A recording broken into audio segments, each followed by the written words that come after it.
Senior నాయకులు దత్తాత్రేయ గారు, ఇప్పుడు మీరు చెప్పండి, ప్రజలు ఏ కూటమి వైపు మొగ్గు చూపే అవకాశాలు ఉన్నాయంటారు మహారాష్ట్రలో? నమస్తే అండి. Good evening. నమస్తే అండి, చెప్పండి. ఇప్పుడు మహారాష్ట్ర మాకు అంటే యాక్చువల్ గా నేను ఆదిలాబాద్ ప్రాంత వాసినండి. మాకు చాలా పక్కనే ఉంటుంది. ఓకే. మా ప్రాంతం నుంచి మా సొంత ఊర్లో నుంచి దాదాపుగా ఒక 20-25 మంది ఆడపడుచుల్ని పక్కనే ఉన్నటువంటి కిన్వాడ్ తాలూకా ప్రాంతానికి ఇచ్చినటువంటి పరిస్థితి. అయితే తెలంగాణ ప్రాంతంలో ఏది జరిగినా కూడా మహారాష్ట్ర ప్రజల మీద ఇంపాక్ట్ ఉంటది.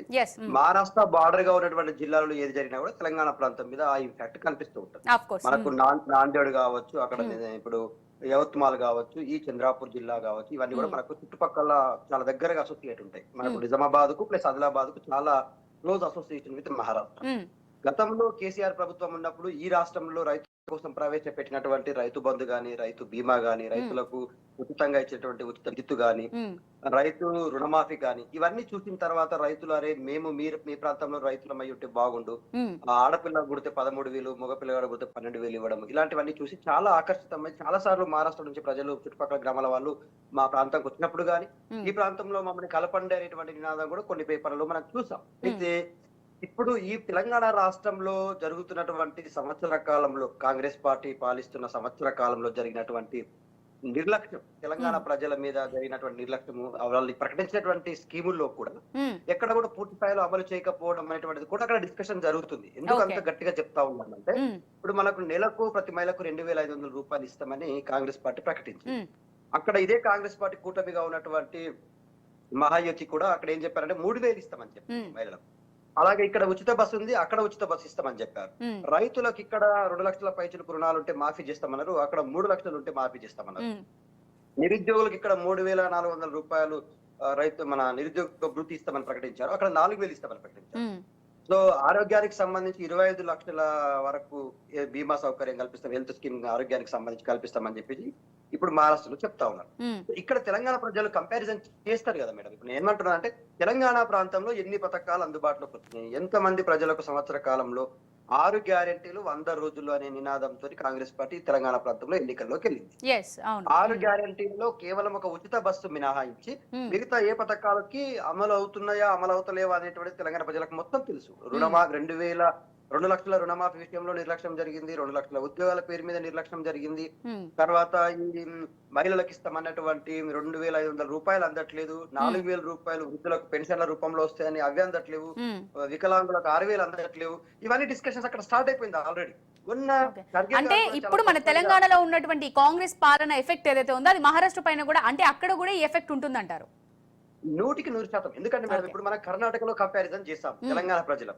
కర్ణాటక ఎలక్షన్స్ కి మనకి 3 months గ్యాప్ ఉండే, మీరు అది ఒకసారి అబ్జర్వ్ చేయండి. 3 months to 4 months గ్యాప్ లో కర్ణాటకలో ఇచ్చినటువంటి హామీలు, ఉచిత బస్సు, సేమ్ ఇదే రుణమాఫీ, రైతులు, మహిళలు, గ్యాస్ సిలిండర్ ఏ ఉండే. ఇవన్నీ చూసిన తర్వాత ప్రజలు, తెలంగాణ ప్రజలు మాకు కూడా 2 లక్షల రుణమాఫీ ఒకేసారి జరిగిపోతుంది, మాకు కూడా ఇవన్నీ వచ్చేస్తాయి అని చెప్పేసి ఆశపడి ఇక్కడ ఓటేసిండ్రు. ఓటేసిన పాపానికి ఇవాళ సంవత్సర కాలంగా నిరీక్షిస్తున్నా కూడా ఇవి అందట్లేవు అనేటువంటిది తెలంగాణ ప్రజలకు చాలా స్పష్టంగా తెలుసు. కాబట్టి మహారాష్ట్ర ప్రజలు కూడా ఇప్పుడు ఈ ఇంపాక్ట్ మహారాష్ట్ర ఇప్పుడు ఎందుకు ఇంత గట్టిగా చెప్తానంటే, హర్యానాలో మొన్న ఎలక్షన్ జరిగినాయి మేడం.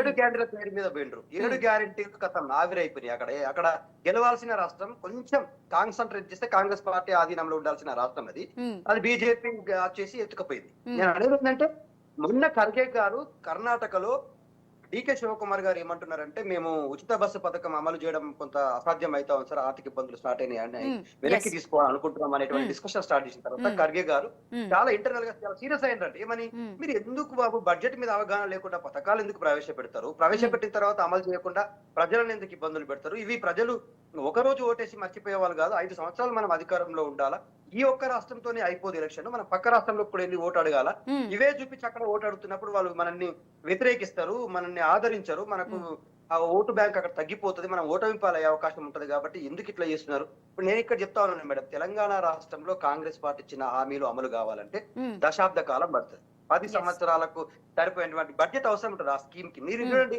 ఆడపిల్లకు పెళ్లితో పాటు తులం బంగారం అన్నారు, బంగారం రేటు కూడా ఆల్మోస్ట్ 78,000 దాకా పెరిగింది, 78 లక్షల. తర్వాత స్కూటీ ఇస్తామన్నారు, 10th క్లాస్ పాస్ అయితే 50,000 అన్నారు, ఇంటర్మీడియట్ పాస్ అయితే 1,00,000, డిగ్రీ పాస్ అయితే 1,50,000 పీజీ చేస్తే 5 లక్షలు ఇస్తాము. ఇట్లా పిల్లలకు కూడా ప్రకటించుకుంటూ పోయారు. ఇవి ప్రకటనలకు పరిమితమైనవి తప్ప ఒక్కటి కూడా అమలు జరుగుతలేదు. మీరే చెప్పండి, మేము చూస్తా ఉన్నాం తెలంగాణ ప్రాంతంలో. కాబట్టి కాంగ్రెస్ పార్టీకి ఇప్పుడు గుడిలో పడ్డ ఎలకలాగా కొట్టుకుంటా ఉంది గిలగిల. అక్కడ రేవంత్ రెడ్డి గారు వెళ్లి ప్రచారం చేస్తే ప్లస్ అవ్వడం కంటే మైనస్ ఎక్కువ అవుతుంది. తెలుగు ప్రజలు ఎక్కువ ఉన్న ప్రాంతంలో ప్రచారం చేస్తే ఇంకా మైనస్ అవుతుంది. ఎందుకంటా ఉన్నామంటే తెలుగు ప్రజలు రోజు మాట్లాడుకుంటారు. ఇప్పుడు అక్కడ మా ఊరికి ఆడపిల్లలు అక్కడ ఇచ్చినప్పుడు వాళ్ళు ఫోన్ చేసి అడుగుతారు, ఖచ్చితంగా మాట్లాడుకుంటారు. మీకు వస్తున్నాయా 1,00,000 ఆడపిల్లకు పెళ్లి చేస్తే 1,00,000తో పాటు తులం బంగారం వస్తుందా అంటే 1,00,000 లేదు, పాడు లేదని తిట్టుకుంటున్నారు. అంటే నేను మనం ఎందుకు అంటున్నామంటే అంత గట్టిగా తెలంగాణ ప్రాంత ప్రజలు చాలా తొందరలోనే రేవంత్ రెడ్డి గారి గ్రాఫ్ ని కిందికి లాగేసిండ్రు మేడం. మీరు ఏ మాటకు ఆ మాట చెప్పండి.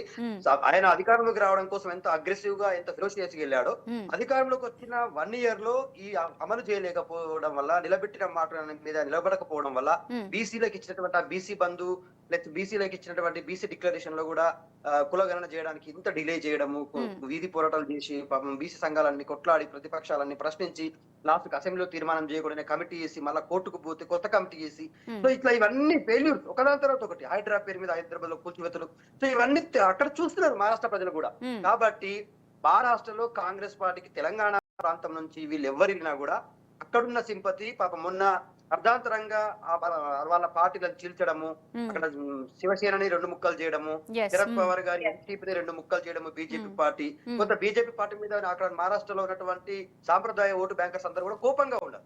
బీజేపీ మా రాష్ట్రంలో అధికారాన్ని దోబూచులాడుతా ఉంది, మా పార్టీలను చీల్చేసింది. సాంప్రదాయం ఎంతో senior most leader Sharad Pawar గారు, ఆయన సొంత పార్టీని ఆయనకు కాకుండా చేసి ఆయనకు వేరే గుర్తిచ్చేసి, ఉద్ధవ్ ఠాక్రే గారు పాపం బాల్ ఠాక్రే గారు పెట్టినటువంటి పార్టీని ఆయన సొంత పార్టీని కూడా ఏక్నాథ్ షిండే గారికి అప్పచెప్పడము. సో ఇవన్నీ చూసిన తర్వాత ప్రజలు కొంత కాంగ్రెస్ వైపు మళ్ళీ పూర్తి స్థాయిలో అవుట్లెట్ మెజార్టీగా కాంగ్రెస్ గెలిపిద్దామని అనుకున్నా కూడా ఇగో వీళ్ళని ప్రచారం చేస్తే అక్కడ ఓటు పడడం కంటే కూడా అంటే నష్టమే జరుగుతుంది అనేటువంటిది మా అభిప్రాయం. కాబట్టి కాంగ్రెస్ పార్టీ నాయకత్వం అధినాయకత్వము ఎంత జాగ్రత్త వహించి రేవంత్ రెడ్డి గారిని కానీ ఉత్తమ్ కుమార్ రెడ్డి కానీ తెలంగాణ ప్రాంత నాయకులు పిలుచుకోకపోవడమే మంచిది. వాళ్ళకి ఏముంది, ఇప్పుడు బీజేపీ పార్టీ కూటమిలో ఉన్న చంద్రబాబు నాయుడు కానీ జనసేన నాయకుడు అయినటువంటి పవన్ కళ్యాణ్ కానీ ఆయనకు ఒక స్టార్ ఇమేజ్ ఉంది. పవన్ కళ్యాణ్ గారికి బేసికల్ గా తెలంగాణ ప్రాంతంతో పాటు చుట్టుపక్కల ఉన్న రాష్ట్రాల్లో కూడా కొంత ఆయనకు స్టార్ ఇమేజ్ ఉంది. కాబట్టి ఆయన చూడడం కోసం ఆయన వస్తారు, ఆయన వచ్చిండు అంటే ఉందిగా. కానీ చంద్రబాబు నాయుడు వెళ్లి మాట్లాడడంలో బీజేపీ అధికారంలో ఉంది కాబట్టి, సో ఆయన ఒక స్ట్రాటజిస్ట్ కాబట్టి ఆయనది వేరే ఉంటుంది. కానీ కాంగ్రెస్ పార్టీ నాయకులు అక్కడ ఏం పోయి చెప్తారు మేడం? ఇప్పుడు మేము ఏ ముద్రించమని చెప్తారు? సంవత్సర కాలంలో హైదరాబాద్ ని సగం